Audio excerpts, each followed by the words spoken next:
Bonjour à tous, c'est un plaisir de vous accueillir sur cette chaîne YouTube, Jésus Source de Vie.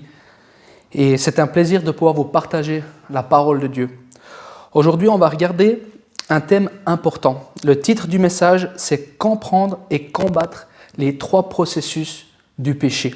Nous avons vraiment besoin aujourd'hui dans ce monde que nous vivons de pouvoir comprendre ces choses et de pouvoir tenir ferme. Donc la parole de Dieu nous dit qu'il y a trois niveaux dans ce processus. Le premier niveau, ça se passe au niveau de la pensée. C'est là que tout commence, c'est là que tout germe et prend vie. Ensuite, il y a le deuxième niveau, c'est la parole. Gentiment, une fois que ça a germé, que ça a pris forme, tout d'un coup, ça va commencer à descendre et ça va sortir de notre bouche. On va commencer à proclamer des choses. Et à force de faire, à force de proclamer, pour finir, le troisième niveau, ce sera l'action.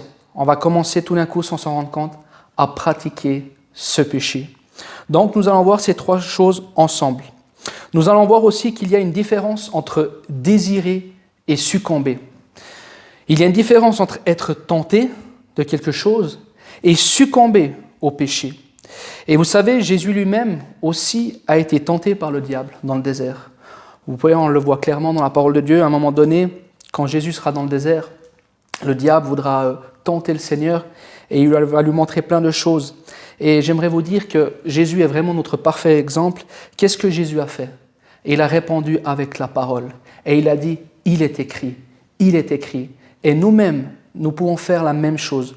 Lire sa parole, étudier sa parole. Et quand il y a quelque chose qui vient dans notre vie, dire, stop, il est écrit. Il est écrit. Et nous devons faire la même chose.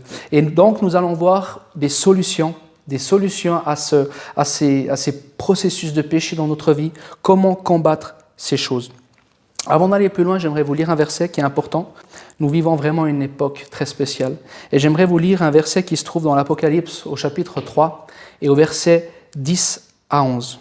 « Parce que tu as gardé la parole de la persévérance en moi, je te garderai aussi à l'heure de la tentation qui va venir sur le monde entier pour éprouver les habitants de la terre. Je viens bientôt. Retiens ce que tu as afin que personne ne prenne ta couronne. » Amen. Afin que personne ne prenne ta couronne. Qu'est-ce que c'est la couronne? Ça nous représente justement notre couronne, notre vie éternelle. Et c'est important de comprendre ces choses. Pourquoi? Parce que l'heure de la tentation arrive. Et elle arrive à grands pas, à grands pas. Nous sommes dans les minutes, dans les secondes, avant cette heure fatidique qui va venir sur la terre entière. Et actuellement, nous vivons les prémices de ces choses. Nous voyons plein de choses se mettre en place et nous voyons la moralité humaine se dégrader. Nous voyons plein de choses qui nous entourent et justement que nous voyons qu'il y a vraiment des choses qui sont en train de se mettre en place, prendre forme.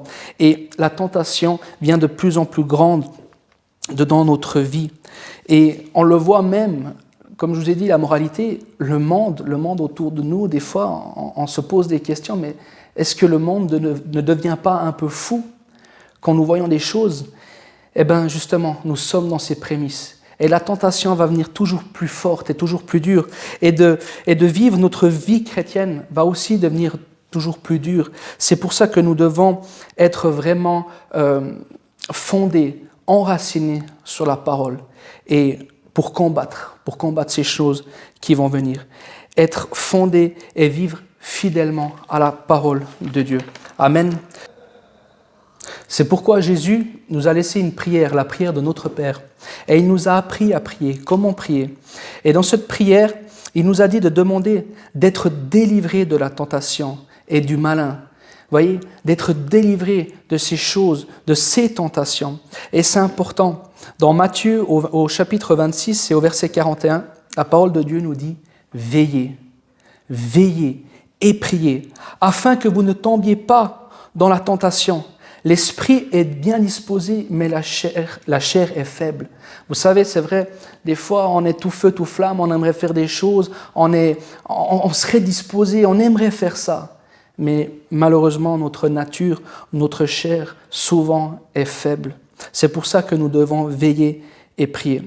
J'aimerais vous dire que tous les hommes sont pécheurs. Il n'y a pas de cas unique ou de super chrétiens. Nous sommes tous dans le même bateau et nous avons tous à faire preuve de courage et aussi de discipline par rapport à ces tentations.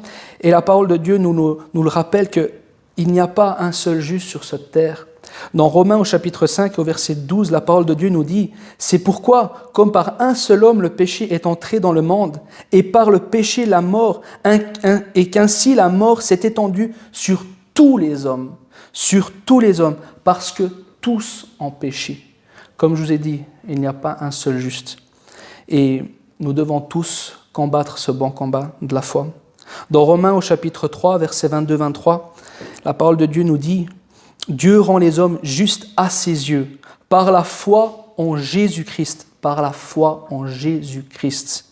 Il le fait pour tous ceux qui croient au Christ, car il n'y a pas de différence entre eux. Tous en péché sont privés de la présence glorieuse de Dieu. » Bien sûr, on va le voir après dans la prédication, il y a différents péchés, mais le péché nous met une séparation entre nous et Dieu. Et j'aimerais dire que chaque péché nous condamne. C'est pour ça que nous devons faire attention. Et il y a tellement de choses qui pourraient nous condamner. C'est pour ça que nous devons aussi comprendre, étudier sa parole et étudier les clés, comment tenir face à ces tentations.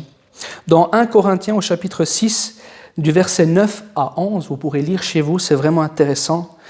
La parole de Dieu nous dit « Ne savez-vous pas que ceux qui pratiquent l'injustice n'auront aucune part au royaume de Dieu? Ne vous y trompez pas. Il n'y aura point de part dans l'héritage de ce royaume pour les débauchés, les idolâtres, les adultères, les pervers ou les voleurs, les avares, pas plus que pour les ivrognes, les calomniateurs, les malhonnêtes, les infâmes et ceux qui pratiquent des choses contre nature. Il n'y aura pas de part. Voilà bien ce que vous étiez, certains d'entre vous. Mais vous avez été lavés, vous avez été purifiés du péché, vous en avez été déclarés justes au nom du Seigneur Jésus-Christ par l'Esprit de notre Dieu.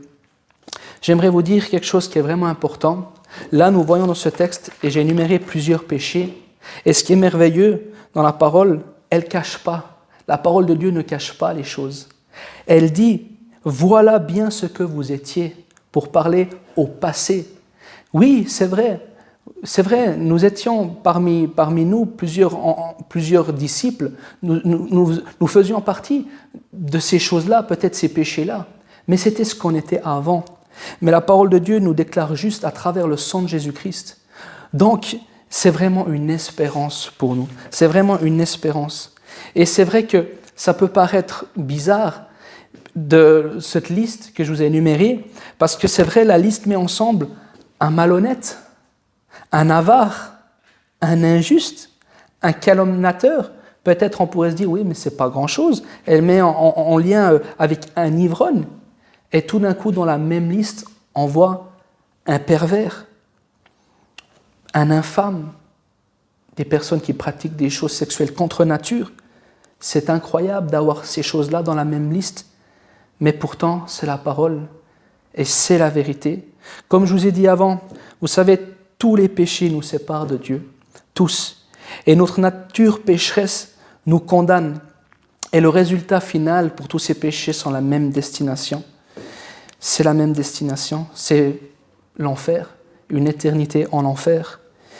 Bien que la destination finale est la même, c'est vrai, j'aimerais vous dire que dans la vie terrestre, la vie de tous les jours, il y a des péchés qui ont de plus graves conséquences que d'autres.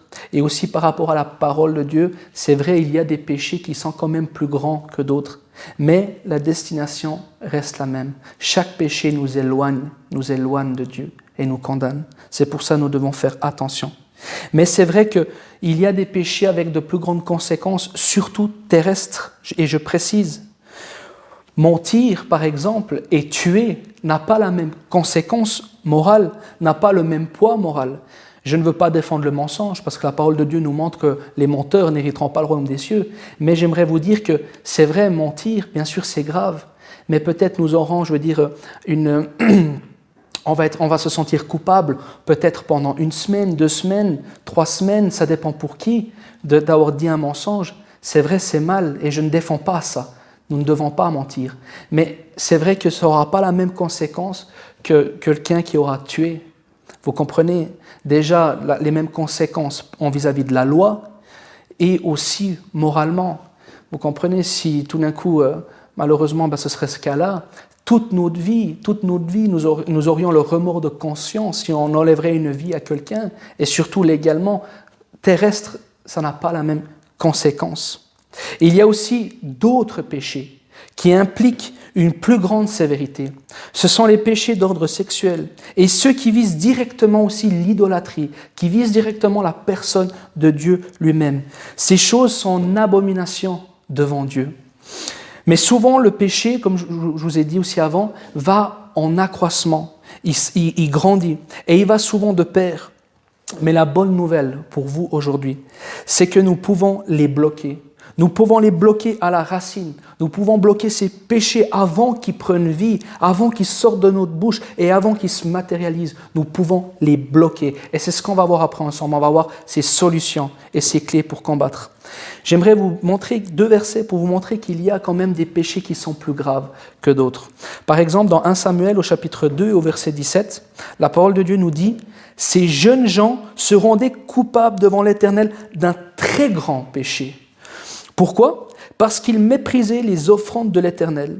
On peut dire que ces personnes prenaient les offrandes qui étaient consacrées à Dieu et les prenaient pour eux. En réalité, ils volaient ce qui appartenait à l'Éternel. Et c'est un grand péché. Vous imaginez, c'est comme si moi, je volerais tout d'un coup la caisse de l'Église qui appartient à Dieu, qui est là pour faire avancer le royaume de Dieu. Vous vous rendez compte ? La gravité. Il y a aussi par exemple dans Exode chapitre 32 verset 31, Moïse retourna vers l'Éternel et dit « Ah, ce peuple a commis un grand péché. Ils se sont fait un dieu d'or. » Et après, qu'est-ce qu'ils ont fait ?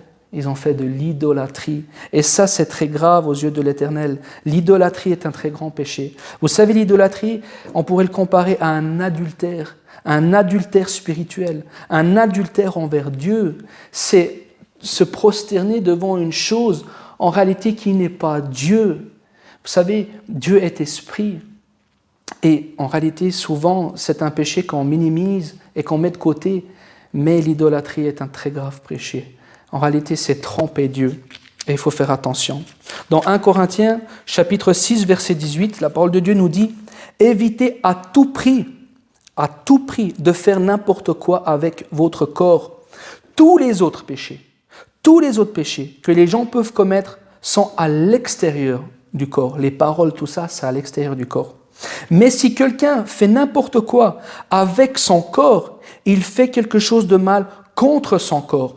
De la fornication, de l'impudicité, des choses infâmes, toutes ces choses-là, d'ordre sexuel, c'est des péchés qui touchent directement notre corps. N'oubliez pas, nous sommes le temple du Saint-Esprit et nous devons faire attention. Nous sommes la maison de Dieu, Dieu habite en nous. Et ces péchés-là sont plus graves. Ils touchent directement notre corps, le temple de Dieu. Faisons attention. Comme je vous ai dit avant, il y a 3 niveaux dans le processus du péché. Le péché en pensée, premièrement. Ensuite, le péché en parole. Et ensuite, en action. Comme je vous l'ai dit aussi avant, la plupart du temps, le péché va en accroissement. Il grandit petit à petit et il prend toujours plus de place. Et souvent, un péché appelle un autre. Vous savez, quand tout d'un coup, on a commencé à faire quelque chose qui n'est pas à la gloire de Dieu, on se dit, mais ma foi, je l'ai fait, ma foi, tant pis maintenant. Et tout d'un coup, on se laisse aller, ça devient toujours plus grand. Il faut faire attention. Il faut bloquer ces choses à la racine. Et justement, on va regarder les étapes pour trouver les solutions pour bloquer ça à l'aide de la parole. Amen. Pour ça, nous allons lire un texte qui se trouve dans l'Épître de Jacques, au chapitre 1, au verset 12. Je vous fais la lecture. « Heureux l'homme qui tient ferme face à la tentation, car après avoir fait ses preuves, il recevra la couronne du vainqueur, la vie que Dieu a promise à ceux qui l'aiment. » Au verset 14 et 15, « Lorsque nous sommes tentés, ce sont les mauvais désirs que nous portons en nous, nous attirent et nous séduisent, Puis le mauvais désir conçoit et donne naissance au péché. Or, le péché, une fois parvenu à son plein développement, engendre la mort. Là, nous voyons vraiment ce processus. Nous lisons, lorsque nous sommes tentés, ce sont les mauvais désirs que nous portons en nous. Ces mauvais désirs sont justement là, dans le premier processus, ils sont en pensée. Ensuite, ça nous attire, ça nous séduit. Et le mauvais désir, les mauvaises pensées, ces choses-là, qu'est-ce que ça fait ? Ça va concevoir et donner naissance au péché, la parole. Et plus loin, ensuite, une fois parvenu à son plein, quand tout d'un coup on aura commencé à proclamer cette parole, et n'oublions pas, la proclamation est une grande puissance, il faut faire attention. Ensuite, qu'est-ce que ça va donner ? Ça va engendrer la mort. Et comme je vous ai dit avant, la mort nous sépare de Dieu. C'est la mort, le péché. Et il faut faire attention. Dans Éphésiens au chapitre 4, au verset 26-27, la parole de Dieu nous dit « Quand vous vous mettez en colère, ne commettez pas de péché. » C'est vrai, nous pouvons nous mettre en colère. Des fois, ce n'est pas facile tous les jours. Nous sommes humains. Mais la parole de Dieu nous dit « Quand vous vous mettez en colère, votre colère doit cesser avant le coucher du soleil. Ne laissez aucune place en vous à l'esprit du mal. » Nous ne devons laisser aucune place. Il y a une chose importante aussi. Nous ne devons pas confondre le fait de désirer et le fait de succomber. C'est vrai que souvent, désirer quelque chose va nous amener tout d'un coup à succomber à cette chose. Justement, si nous laissons germer cette chose-là. Mais il y a une différence. Pas tous les désirs vont nous amener à succomber. Il faut vraiment faire la part des choses. On a justement la possibilité de dire non à ces choses, de dire non, je ne commettrai pas cette chose-là. C'est vrai, je suis attiré, je sens, mais non. Je dis stop, je dis non. Nous avons le pouvoir. Et on va le voir. Nous avons justement ce pouvoir de tenir ferme, de rejeter ces pensées, rejeter ces choses, réfléchir avant de parler. Je refuse de laisser la place à des mauvaises choses en moi. Je refuse de laisser la place à des mauvais désirs en moi. Et vous verrez, je vais vous donner des textes que nous pouvons stopper ces choses. Nous allons voir des exemples d'hommes de Dieu qui ont résisté d'une foi ferme. La Bible nous dit que quand David, on va prendre un premier exemple du roi David, est allé vers Saül pour le tuer, après avoir coupé le morceau de sa tunique, son cœur battit au fond de lui. Vraiment, vous voyez, il n'a pas pu aller plus loin. Et il s'arrêta là. Et la parole de Dieu nous dit que des amis, des personnes qui étaient autour de lui, voulaient qu'il aille jusqu'au bout, voulaient le voir commettre un meurtre. Et des fois, dans notre vie, est-ce que ce n'est pas le même cas pour nous ? Des fois, il n'y a pas des gens autour de nous, des fois, qui nous poussent, qui nous disent des choses, et puis ils aimeraient nous amener dans des conditions où ce que tout d'un coup, nous pourrions succomber. Vous savez, des fois, il faut faire attention. Souvent, l'être humain ne désire pas des bonnes choses pour les personnes. Il préférait le voir des fois même en bas. Faisons attention. Et David, pourtant, il y avait des personnes qui étaient autour de lui, mais il refusa. Il refusa de continuer et d'aller plus loin, de tuer Saül. Il ne voulait pas toucher au oint de l'Éternel. Et il se stoppa. Il dit non. Il a refusé. Il stoppa d'aller plus loin dans cette tentation. Et on peut s'arrêter. On peut s'arrêter en chemin. On a le pouvoir, on a cette capacité. Dieu nous la donne. Un autre exemple de Joseph, c'est lorsque la femme de Potiphar tentait Joseph. Elle voulait tremper Potiphar. Potiphar donc était le maître de Joseph. Et elle voulait tremper Potiphar avec Joseph. Et là, à ce moment-là, la chair de Joseph pouvait peut-être réagir, ses yeux peut-être pouvaient regarder cette femme égyptienne, et peut-être, je m'imagine, je me dis, peut-être même c'était une belle femme, et Joseph était un homme, peut-être ses regards, oui, peut-être il aurait pu la désirer, mais son esprit refusa, en disant non, je ne le ferai pas, je ne toucherai pas la femme de mon maître, et il refusa. Il stoppa ces choses. Et nous pouvons le faire, nous avons les mêmes capacités. Vous savez, dans le monde, il y a plusieurs tentations. Et nous vivons maintenant une époque, comme je vous ai dit avant, où il y a tellement de tentations. même avec Internet. On a tellement accès facile à des choses, tellement de choses. Il y a des tentations d'être tenté peut-être de boire, de s'alcooliser, être tenté de tomber dans le mensonge pour la facilité au travail, parce que des fois peut-être c'est difficile, et tout d'un coup ça nous arrangerait de dire des mensonges. Mais non, nous ne succomberons pas à la tentation. Et il y a peut-être d'autres tentations de tomber dans la calomnie, dans la critique des autres, sans connaître vraiment leur vraie vie, qu'est-ce qui se passe. Des fois ça peut aller tellement vite et tout d'un coup on commence à parler de trop. Il faut faire attention. Nous pouvons aussi avoir des désirs. Il y a des tentations, des désirs d'adultère, des désirs d'autres pratiques sexuelles, des choses contre nature qui ne sont pas la gloire de Dieu, des choses graves. Et des fois, ces choses peuvent sembler forts en nous, peuvent même paraître des fois même plus forts que nous, mais on peut toujours s'arrêter en chemin. On peut dire non à ces péchés, ne pas accepter ces choses, les refuser, de ne pas succomber à ces tentations. Vous savez, moi aussi dans ma vie, j'ai dû faire preuve aussi des fois de tentation, justement de faire preuve de fermeté face à la tentation.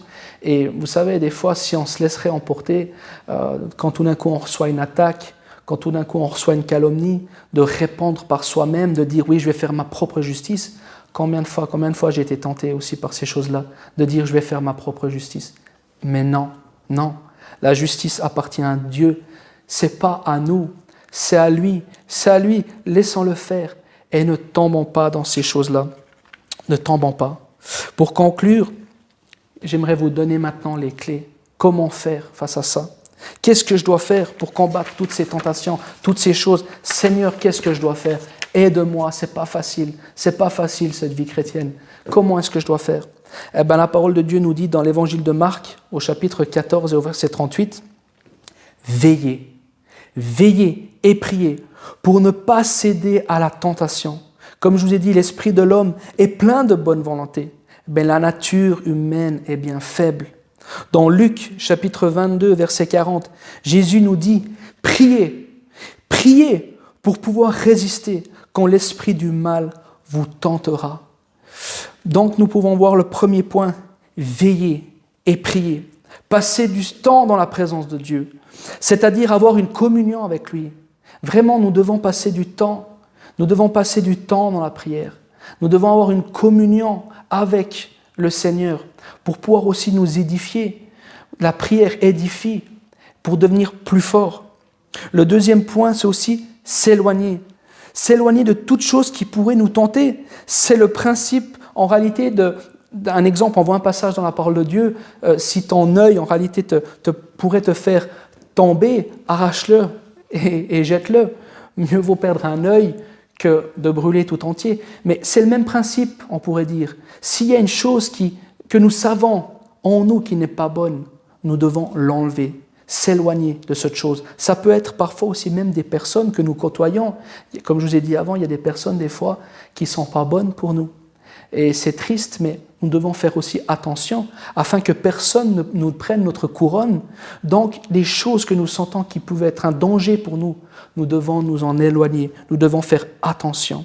Nous devons veiller. Nous devons aussi, un troisième point, être remplis de la parole de Dieu, remplis dans la présence de Dieu, lire sa parole. Comme je vous ai dit avant, Jésus face au diable a dit les Écritures, a nommé les Écritures face à la tentation.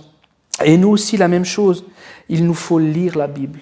Il nous faut lire la Bible, parce que la Bible est une puissance. La parole de Dieu est une puissance pour nous. Et c'est vraiment important. Le quatrième point aussi, c'est s'entourer de chrétiens, de frères dans la foi. Et il y a un dicton qui dit que seul on va plus vite, mais à plusieurs on va plus loin. Et ce dicton est vrai. C'est vrai qu'à plusieurs, nous sommes plus forts. À plusieurs, nous aurons de l'aide pour aller plus loin. Nous pouvons nous soutenir les uns les autres, et c'est important. C'est ça l'Église. C'est pour ça que c'est important d'avoir aussi une Église locale où se réunir avec des frères et sœurs. Vous savez, le corps du Christ, c'est pour s'édifier les uns les autres, pour s'aider les uns les autres. Quand on a une difficulté, un problème, on a un frère qui peut nous aider, qui peut nous tenir, qui peut nous accompagner sur le chemin pour aller plus loin. C'est pour ça, c'est important de s'entourer de bonnes personnes. Donc il y a le premier point, veiller et prier. Veiller, nous devons être attentifs, être éveillés, voir les choses autour de nous, prier le Seigneur pour être remplis, s'éloigner des choses qui pourraient nous tenter, être intelligence. Dieu nous donne une intelligence, voir les choses qui ne sont pas bonnes pour nous. Lire sa parole, être rempli de sa parole, la parole de Dieu qui nous montre, qui nous guide, qui nous reprend, qui nous exhorte et qui nous aide. S'entourer de vrais frères, qui nous veulent du bien. Un vrai ami, c'est quelqu'un qui veut du bien pour nous. C'est ça, un frère, qui veut nous amener plus loin. C'est ça, un frère.